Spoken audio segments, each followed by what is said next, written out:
हरे कृष्णा। तो उपस्थित सभी भक्तों का बहुत बहुत स्वागत है हमारे आज के इस गीता सेशन में, जिसमें हम लोग जो है तृतीय अध्याय के 16वें श्लोक का पारायण करेंगे। तो अभी हमारा जो है ये आज का 16 जो श्लोका है, इससे हमारा जो है योगा लेडर का जो सेकंड सेक्शन था, भगवत गीता के 4 खंड जो हमने किए थे तृतीय अध्याय के, उसका द्वितीय विभाग का जो है ये अंतिम पड़ाव है। यहाँ पे ये पूर्ण हो जाएगा। उसके बाद नेक्स्ट से हम लोग जो है तीसरे पड़ाव पे जाएंगे। ठीक है, भगवत गीता के तृतीय अध्याय के दूसरे जो है पड़ाव का आखिरी श्लोक, 16 श्लोका। तो इसमें भगवान क्या बोलते हैं, तो हम लोग इसको पारायण करेंगे प्रार्थनाओं के साथ, प्रभुपाद की जो है कृपा के साथ प्रार्थना करते हैं एक साथ। ओम नमो भगवते वासुदेवाय। ओम नमो भगवते वासुदेवाय। ओम नमो भगवते वासुदेवाय। ओम अज्ञानतिमिरान्धस्य ज्ञानाञ्जनशलाकया चक्षुरुन्मीलितं येन तस्मै श्रीगुरुवे नमः। नमः ॐ विष्णुपादाय कृष्णपृष्ठाय भूतले श्रीमते भक्ति वेदांत स्वामिन इति नामिने। नमस्ते सारस्वते देवे गौरवाणी प्रचारिणे निर्विशेष शून्यवादी पाश्चात्य देश तारिणे। जय श्री कृष्ण चैतन्य प्रभु नित्यानंदा श्री अद्वैत गदाधर श्रीवासादि गौर भक्तवृंदा। हरे कृष्णा कृष्णा कृष्णा हरे हरे, हरे रामा राम राम हरे हरे। जगत गुरु शिला प्रभुपाद की जय। भगवत वाणी भगवत गीता जी की जय। गुरु महाराज की जय। हरे कृष्णा। तो चलिए श्लोक संख्या 16। तो इसमें जो है अभी हमने देखा था कि पिछले दो श्लोक में भगवान ने चक्र को पूर्ण किया था, है ना। आधा चक्र जो है हमने 14 में किया था, फिर 15 में किया था, है ना। दो श्लोकों में हमने जो है पूर्ण किया था अपना चक्र। कौन सा चक्र? हम्म जिस तरीके से ये पूरी सृष्टि जब आई है उसको हम एक बार फिर से दोबारा से दोहरा लेंगे, जिससे हमें याद रहेगा। ठीक है। तो इस श्लोक में भगवान क्या कह रहे हैं, इसमें कहते हैं एवं प्रवर्तितम चक्रम नानुवर्त्यतीह यह यह अघायुरिंद्रियारामो मोघम पार्थ स जीवति।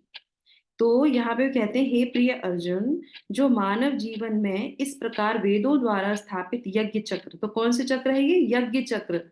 और किसके द्वारा स्थापित है? वेदों के द्वारा। का पालन नहीं करता, वह निश्चय ही पापमय जीवन व्यतीत करता है। ऐसा व्यक्ति केवल इंद्रियों की तुष्टि के लिए व्यर्थ ही जीवित रहता है। एक बार जो है एक बच्चा जो है अपने पिताजी के साथ जा रहा था समुद्र के किनारे से। तो आपने देखा होगा समुद्र के किनारे कई सारे ऐसे व्यक्ति बैठे रहते हैं जो मछलियां बेचते हैं, है ना, बहुत से। तो वो बच्चा जो है, क्योंकि वो गुरुकुल में पढ़ता है, ये मैं सच्ची घटना बता रही हूँ, एक डिवोटी का बच्चा था वो।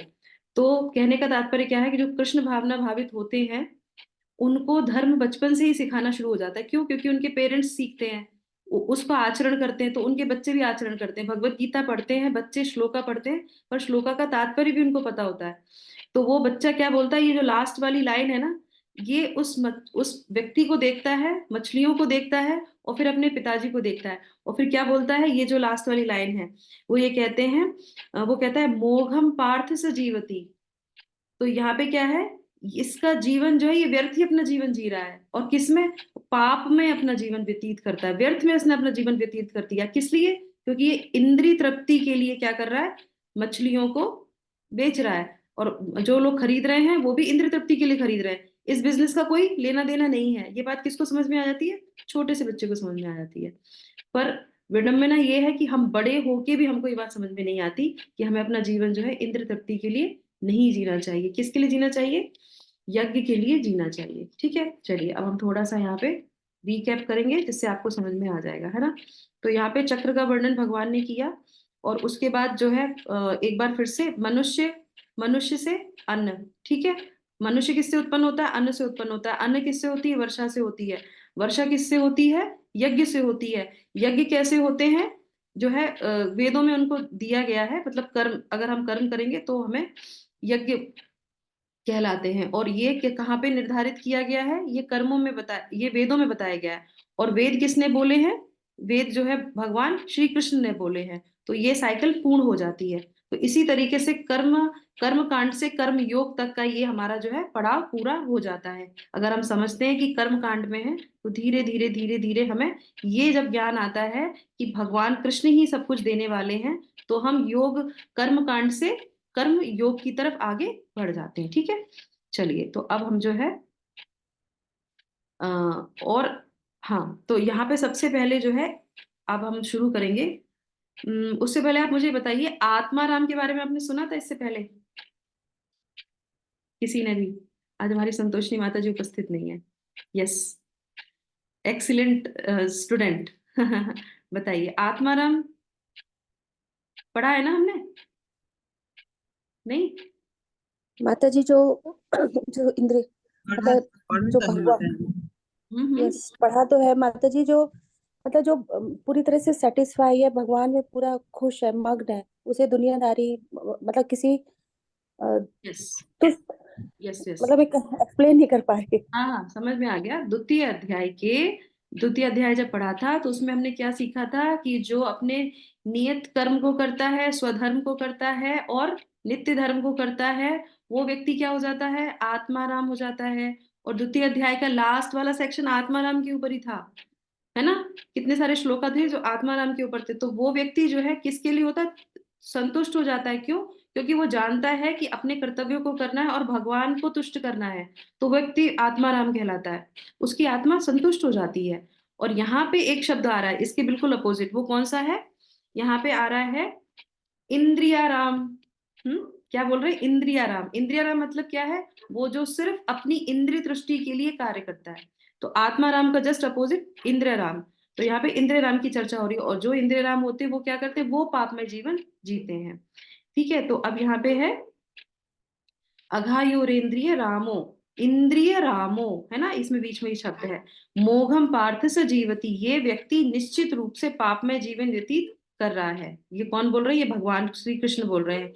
केवल तुच्छ सी इंद्र तृप्ति के लिए, अपनी थोड़ी सी इंद्र तृप्ति के लिए। ठीक है, तो हमें सही समय पे जो है सही धर्म को यानी कि सही यज्ञ को अपनाना चाहिए। नहीं तो क्या होगा, हम इंद्र तृप्ति में अपना पूरा जीवन व्यर्थ कर देंगे। ठीक है, अब चलिए हम आपको यहाँ पे थोड़ा सा पुनरावृत्ति करवा देते हैं, जिससे आपको पता चलेगा। आप लोग अपनी भगवत गीता पीछे से पलटना शुरू कर दीजिएगा। ठीक है, तो ये चक्र जो बताया है जो है भगवत गीता में, वो क्या है कि ये इस प्रकार जो है, एवं प्रवर्तितम चक्रम, इस वाले श्लोक में जो बोल रहे हैं चक्रम के बारे में, प्रवर्तितम प्रवर्तितम करना चाहिए हमको।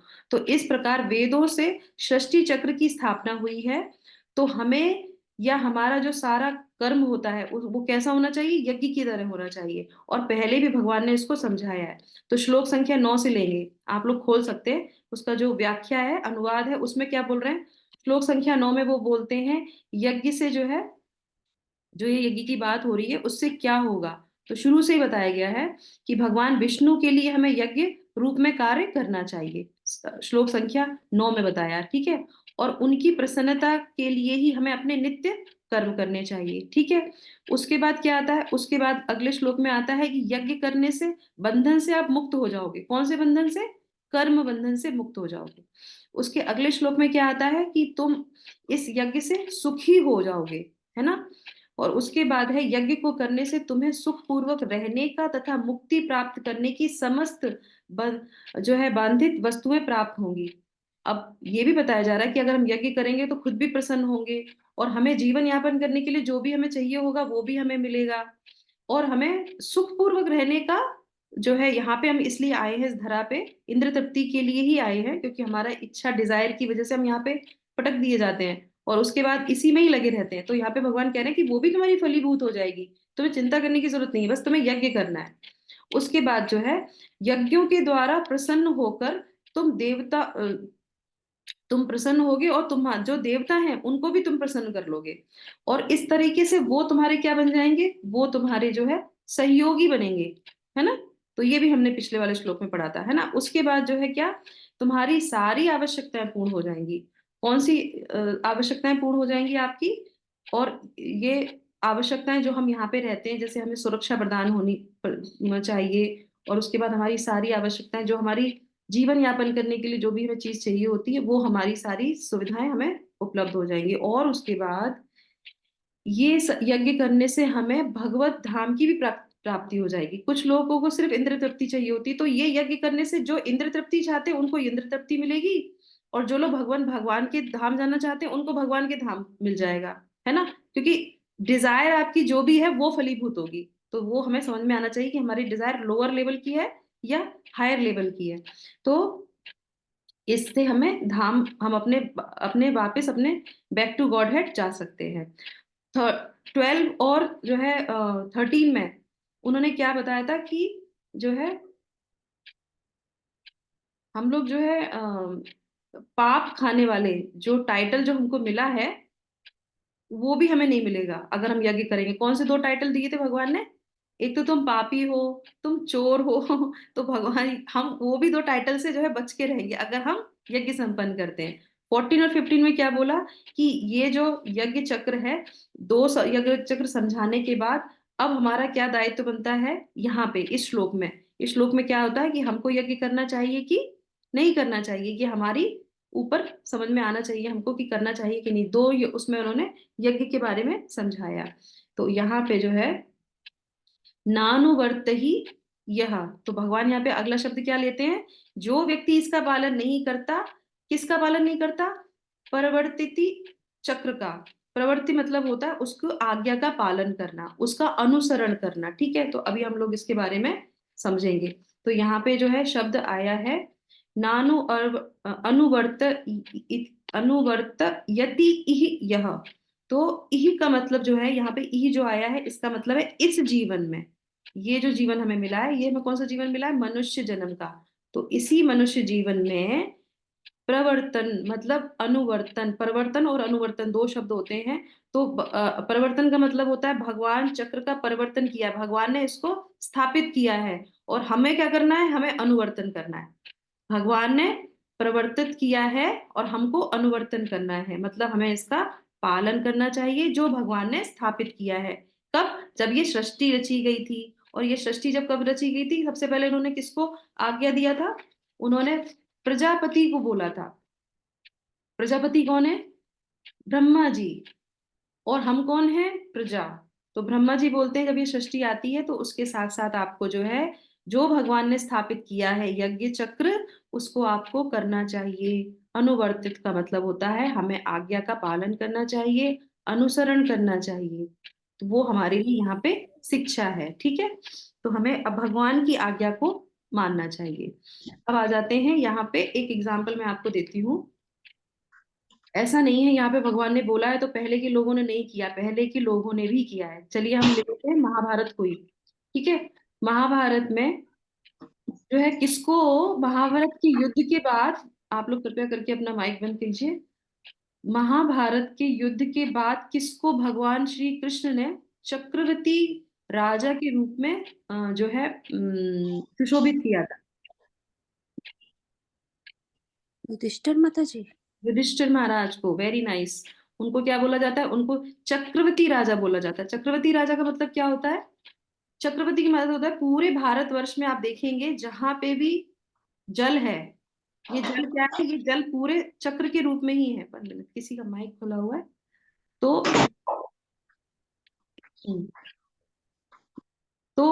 जल के रूप में है, और वो क्या है? पूरे गोलाकार में ही है। ये जो जल है पूरा भारतवर्ष में जहाँ पे भी, पृथ्वी पे, सॉरी, पृथ्वी पे, तो ये पूरे गोलाकार में ही है। और जो राजा अगर आप एक पॉइंट से चलेंगे, जैसे हमने बोला था ना मनुष्य से चले थे और मनुष्य पे आके हमने विराम किया था, करेक्ट?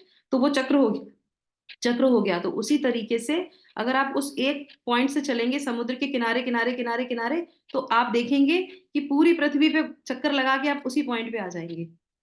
ये पृथ्वी पे जल की आकृति है। तो ये जो पूरे पे जिस पे जो राज्य कर सकता है वो चक्रवर्ती राजा कहलाता है। तो जब ये महाभारत का युद्ध जब संपन्न हुआ तो युधिष्ठिर महाराज को चक्रवर्ती राजा के रूप में घोषित किया गया। क्यों? क्यों घोषित किया गया? क्योंकि उन्होंने क्या किया? क्या किया था? हमने कौन सा आपको नाम बताया था अभी? अनुवर्तित। भगवान ने जो स्थापित किया है उसका पालन किया।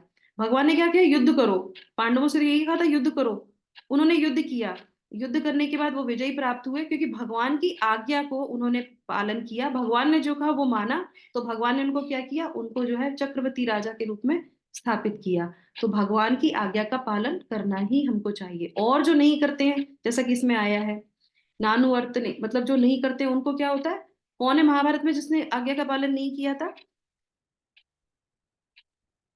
शिशुपाल। दुर्योधन। शिशुपाल। दुर्योधन। दुर्योधन। शिशुपाल। शिशुपाल। दुर्योधन ने युद्ध किया था। युद्ध की घोषणा हुई थी, पर शिशुपाल ने क्या किया था, उसने जो है, जब यज्ञ संपन्न हो रहा था, तो उसमें भगवान कृष्ण को मारने का प्रयास किया था, उनके विपरीत जाने का प्रयास किया था। करेक्ट। तो उसके बाद क्या हुआ था, भगवान ने अपना सुदर्शन भेजा, और उसके बाद भरी सभा में सबके सामने ही जो है शिशुपाल का वध कर दिया। तो इस तरीके से मानना चाहिए कि जो इसका अनुसरण नहीं करते, पालन नहीं करते, उनका ही विनाश होता है, और जीते जीते वो क्या होंगे, पापी होंगे, चोर होंगे। तो इसी, और एक चीज बहुत इसमें है, यहाँ पे जो यही जो शब्द आया है, उसमें क्या रहे, इसी जन्म में, इसी जीवन में। तो इसी जीवन में अभी एक और मैं आपको आगे अघायु, हाँ यहाँ पे लिखा है नानुवर्ते ही यह अघायु। अघायु का मतलब क्या होता है कि आपका जो जीवन है वो पापमय है, और अघ, अघ से मतलब है यहाँ पे, एक मिनट मैंने यहाँ पे, हाँ, अघ और आयु, अघ का मतलब होता है कि जो आपने जन्म से लेके इस समय तक, जैसे मैंने जो मेरी डेट ऑफ बर्थ है वहां से लेके अभी तक की जो भी मेरी उम्र है, वहां तक का जो मैंने जीवन जिया है वो पापमय है, और अब मेरी उम्र जो बढ़ेगी, जितने साल में जीवन जीऊंगी, वो पाप में ही जाएगी। तो इसको लिए भगवान बोल रहे हैं अघायु है ये। अघायु मतलब जितना भी वो जीवन जिएगा, जितनी, अब लोग कहेंगे 100 वर्ष तक जियो, जुग जुग जियो, तो जुग जुग तो क्या करेगा, वो पाप ही कर्म इकट्ठे करेगा। तो इसीलिए यज्ञ का अगर चक्र वो नहीं करते हैं हम अनुसरण, तो हम पाप में अपना जीवन जो है करेंगे। ठीक है।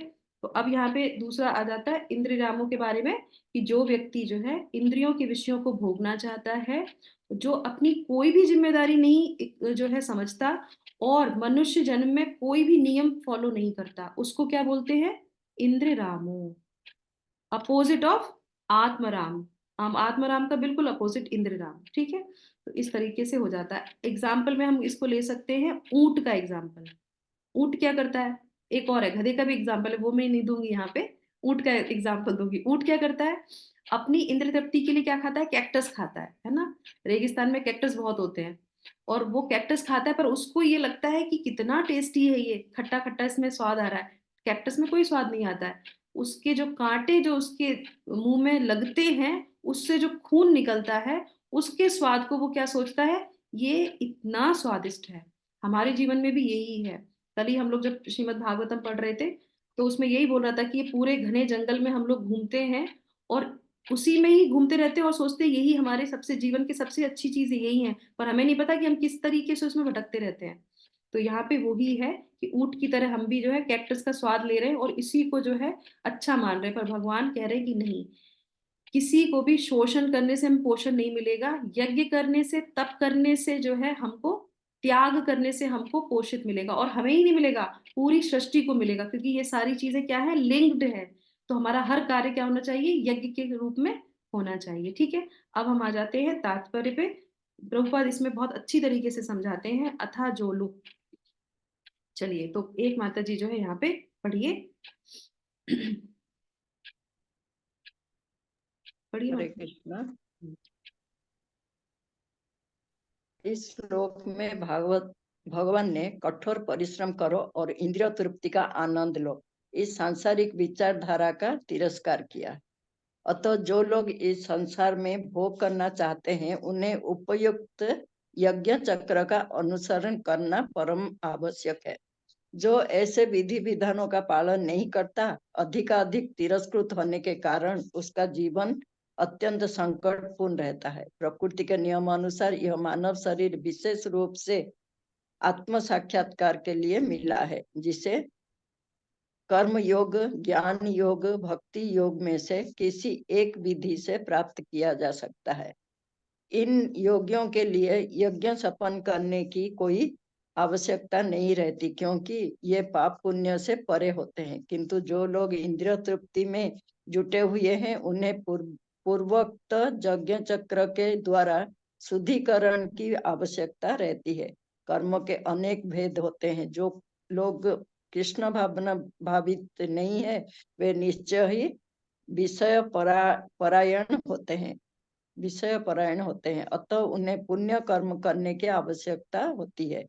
यज्ञ पद्धति इस प्रकार सुनियोजित है कि विषयोन्मुख लोग विषयों के फलों में फंसे बिना अपनी इच्छाओं की पूर्ति कर सकते हैं। संसार की संपन्नता हमारे प्रयासों पर नहीं, अपितु परमेश्वर की पृष्ठभूमि योजना पर निर्भर है, जिसे देवता संपादित करते हैं। अतः वेदों में वर्णित देवताओं को लक्षित करके यज्ञ किए जाते हैं।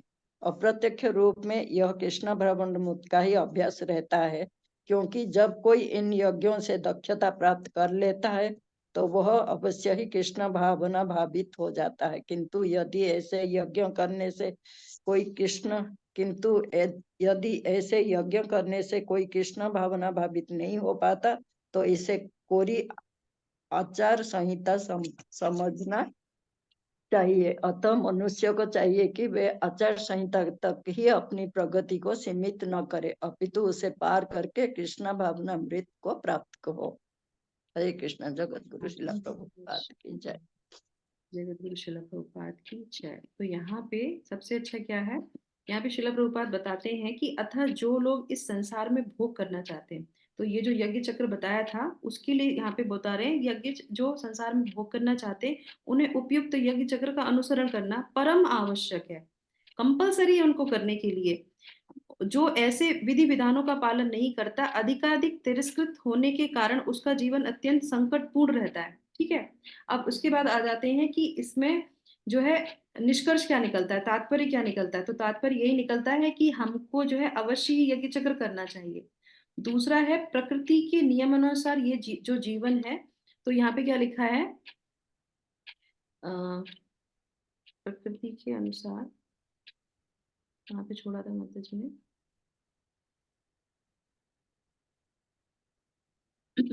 तो यहाँ पे, हाँ, तो यहाँ पे जो है किसको करने की आवश्यकता नहीं होती, कृष्ण भावनामृत। जो व्यक्ति विधि विधानों का पालन अधिकाधिक तिरस्कृत होने के कारण, हाँ यहाँ पे लिखा है कि इन योगियों के लिए यज्ञ संपन्न करने की कोई आवश्यकता नहीं रहती। किसके लिए, और यहाँ पे सबसे जो है कि इसका जो इस यज्ञ पद्धति को इस प्रकार सुनियोजित किया गया है, ये जो यज्ञ पद्धति इस तरह से मतलब बनाई गई है कि विशेषोन्मुख लोग विषयों के फल में फंसे बिना अपने इंद्रियों की पूर्ति कर सकते हैं। तो सब कहने का मतलब क्या है, ये जो यज्ञ चक्र इस तरीके से बनाया गया है, जो डिजायर करते हैं उनको तो सारी डिजायर भी पूरी हो जाएंगी। और दूसरी बात क्या है, वो कर्म कांड में जो उसको कर्मों का जो बंधन लग रहा था वो भी नहीं लगेगा, क्योंकि ये चक्र बनाया ही इस तरीके से गया है। जो बिल्कुल लोअर लेवल के लोग हैं वो एटलीस्ट किसी को तो सरेंडर करेंगे, किसी को तो कृतज्ञता देंगे, तो वो क्या है, कर्म बंधन में नहीं लगेंगे। और उससे ऊपर होते होते धीरे धीरे उनकी जो है लोअर लेवल में ना जाके वो ऊपर की ओर बढ़ेंगे। जब वो यज्ञ चक्र करते हैं तो क्या कहते हैं, पुत्रम देही धनम देही, है ना, इस तरह के मंत्रों को सुनते हैं। मंत्रों को सुनने से ही चेतना शुद्ध होती है, और चेतना शुद्ध होती तो वो पूछते हैं, फिर वो देखते हैं कि अच्छा सारी ऑफरिंग किसको जा रही है, नारायण को जा रही है। तो फिर वो विचार करते हैं, अगर वो किसी पंडित के पास भी जाते हैं तो पंडित से पूछते हैं कि ये क्या है विधि विधान, इससे ऊपर कैसे जाया जा सकता है।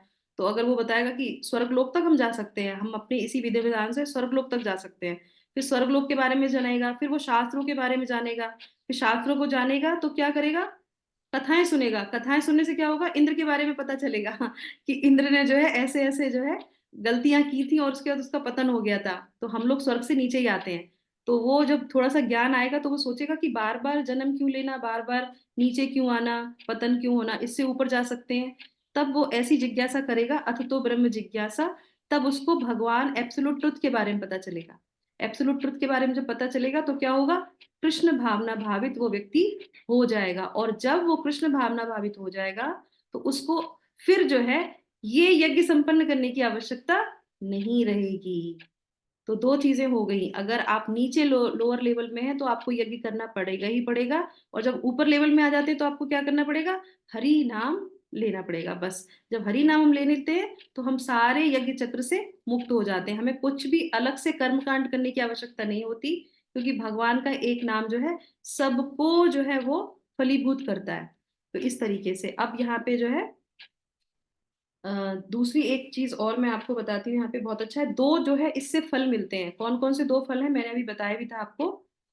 वो क्या है, ये हमारे एक है अप्रत्यक्ष रूप से ये कृष्ण भावना अमृत का ही अभ्यास रहता है। तो अप्रत्यक्ष रूप से अलग तरीके से अगर देखा जाए तो उसको कृष्ण भावना अमृत के लिए ही बुलाया जा रहा है, और वो उसका लक्ष्य भी यही होना चाहिए कि वो इन सब से करते करते भगवान तक पहुंच सके। किंतु यदि ऐसे यज्ञ करने से कोई कृष्ण भावना भावित नहीं होता तो इसे कोरी आचार संहिता समझनी चाहिए।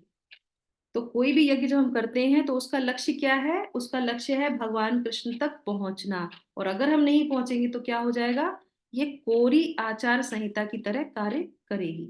ठीक है, तो दो हमें क्या फल मिले यहाँ पे, आपकी सारी इच्छाएं पूरी होंगी और कर्म बंधन भी नहीं लगेगा, यहाँ पे भगवान जो है बता रहे हैं। और उसके बाद संसार की एक चीज बहुत अच्छी यहाँ पे श्रील प्रभुपाद बोलते हैं, संसार की संपन्नता हमारे प्रयासों से नहीं है, यहाँ पे लिखा है श्रील प्रभुपाद ने, अपितु परमेश्वर की पृष्ठभूमि योजना पर निर्भर है। ये बहुत इंपॉर्टेंट पॉइंट उन्होंने यहाँ पे बोला है। हम सोचते हैं कि सब कुछ हमारे ऊपर है, हमारे ऊपर कुछ भी नहीं है, हमारे प्रयासों से कुछ नहीं होता, सरेंडर करेंगे तो ही हम जाके कुछ कर सकते हैं। करेक्ट। तो सबसे पहले भगवत गीता को पढ़ने का पहला नियम मैंने इसीलिए आपको बताया था, सरेंडर हो जाइए भगवान कृष्ण को, ऑटोमेटिकली आपको सारी चीजें पता चलने लगेंगी, क्योंकि भगवान स्वयं आपको सारा ज्ञान देने लगते हैं। ठीक है, तो इस तरीके से हमने इस चक्र को जो है पूर्ण कर लिया। अब आ जाते हैं हम इस पे कि हमने ये जो पूरा यज्ञ चक्र सीखा है, तो इससे हमें क्या शिक्षा मिलती है और इसको हम अपने जीवन में कैसे अप्लाई करेंगे, क्योंकि ये जो सेक्शन था ये पूरी तरीके से प्रैक्टिकल एप्लीकेशन है, और इसको हमें अपने जीवन में उतारना चाहिए था। क्या, भगवान को भोग लगा के ही अन्न का ग्रहण करना चाहिए, भगवान के नाम का कीर्तन करना चाहिए, ये हमारे यज्ञ चक्र को हमें कलयुग के अनुसार इस धर्म का पालन करना ही चाहिए। तो आप सब लोग के लिए एक होमवर्क है, ठीक है, लिख लीजिए अपना होमवर्क। मैं देखना चाहती हूँ कौन कौन अपना हाथ उठाता है और कौन कौन इस चीज को बताएगा मुझे। तो आपका होमवर्क ये है कि ये जो है हम अपने जीवन में हम अपने जीवन में किस तरीके से इस प्रैक्टिकल एप्लीकेशन को, इस यज्ञ चक्र को और इसको जो भी हम बोलते हैं साइकिल को कैसे अपनाएंगे कि हम कर्म कांड से कर्म योग तक आ जाएं। कौन से नियमों को हम लेंगे जिससे कि हम कर्म कांड से कर्म योग तक पहुंच जाएं, अपने अपने अपने अपने आचरण के अनुसार, अपने अपने घर की परिस्थितियों के अनुसार।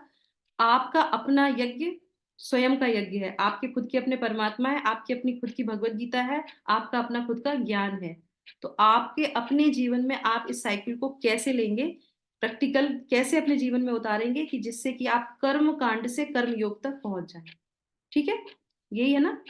तो सब लोग इसको नोट डाउन कर लीजिए और मुझे बताइएगा कल के सेशन में कि आप कैसे जो है इसको अपने जीवन में उतारेंगे। ठीक है, तो मैं उम्मीद रखती हूँ कि आप सभी लोग जो है उपस्थित होंगे, बंक नहीं करेंगे क्लास को क्योंकि कल मैं आप लोगों से सुनना चाहती हूँ। उसके बाद जो है, क्योंकि नया सेक्शन चालू होगा, भगवान दूसरा ज्ञान प्रारंभ करेंगे यहाँ पे देना अर्जुन को, तो उससे पहले हमने क्या लिया यहाँ पे वो हम सुनेंगे। ठीक है, तो इसी के साथ जो है यहाँ पे विराम करेंगे भगवत गीता के। हरे कृष्णा। माता जी कल तक क्यों इंतजार करें, आपने पहले ही बता दिया। ज्ञान है कि ABCD तो हमको फॉलो करना ही करना है, कुछ भी हो जाए।